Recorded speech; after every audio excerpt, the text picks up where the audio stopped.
Air India अब आधिकारिक रूप से टाटा की हो गई है। टाटा सन्स को सौंपने की सभी औपचारिकताएं पूरी हो गई हैं। टाटा सन्स के चेयरमैन एन चंद्रशेखर ने प्रधानमंत्री नरेंद्र मोदी से मुलाकात की। उन्होंने प्रधानमंत्री के नेतृत्व और सुधारों के प्रति उनकी प्रतिबद्धता की तारीफ की।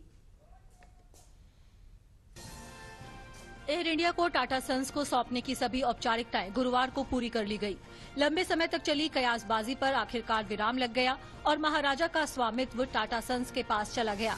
इस बात की जानकारी देते हुए निवेश और लोक संपत्ति प्रबंधन विभाग के सचिव तुहिन कांत पांडेय ने बताया कि शेयरों को टेलिस प्राइवेट लिमिटेड को ट्रांसफर कर दिया गया है। Tellis private limited air India की नई मालिक है। एयर इंडिया अब सरकार के अधीन नहीं रहा। शेयर परचेज एग्रीमेंट जो साइन हुआ था उसके हिसाब से सभी जो कंडीशंस हैं उनको फुलफिल करते हुए भारत सरकार ने अपने 100% शेयर्स टेलिस के नाम कर दिए हैं और वो अब नई मैनेजमेंट में हैं। टाटा सन्स के चेयरमैन एन चंद्रशेखरन ने एयर इंडिया को टाटा समूह को आधिकारिक रूप से सौंपे जाने से पहले प्रधानमंत्री नरेंद्र मोदी से मुलाकात की।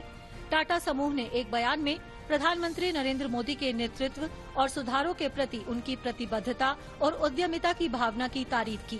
बयान में कहा गया है कि पीएम मोदी की मिनिमम गवर्नमेंट और मैक्सिमम गवर्नेंस की भावना का प्रदर्शन भी हुआ है।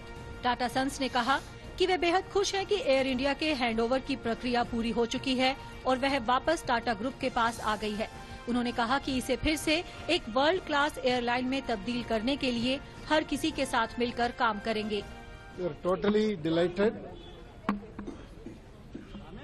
We are totally delighted that this process is complete and very happy to have Air India back in the Tata Group. We look forward to working with everyone to create a world-class airline.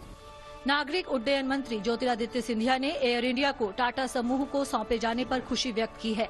उन्होंने कहा कि नए उत्तराधिकारियों को शुभकामनाएं। मुझे विश्वास है कि एयरलाइन उनके पंखों के नीचे खिलेगी और भारत में एक संपन्न और मजबूत नागरिक उड्डयन उद्योग का मार्ग प्रशस्त करेगी। 2001 में अटल बिहारी वाजपेयी की अगुवाई वाली एनडीए सरकार ने एयर इंडिया के विनिवेश की प्रक्रिया शुरू की थी, लेकिन यूपीए सरकार के 10 साल के दौरान इसे ठंडे बस्ते में डाल दिया गया। लेकिन नरेंद्र मोदी के सत्ता में आने के बाद यह प्रक्रिया फिर से तेज हुई। टाटा समूह ने पिछले साल अक्टूबर में एयर इंडिया की खरीद के लिए 18,000 करोड़ की बोली लगाई थी और अब ये प्रक्रिया पूरी हो गई है। एयर इंडिया की 68 साल बाद घर वापसी है। जेआरडी टाटा ने 1932 में टाटा एयरलाइंस की स्थापना की थी। दूसरे विश्व युद्ध के वक्त विमान सेवाएं रोक दी गई थी।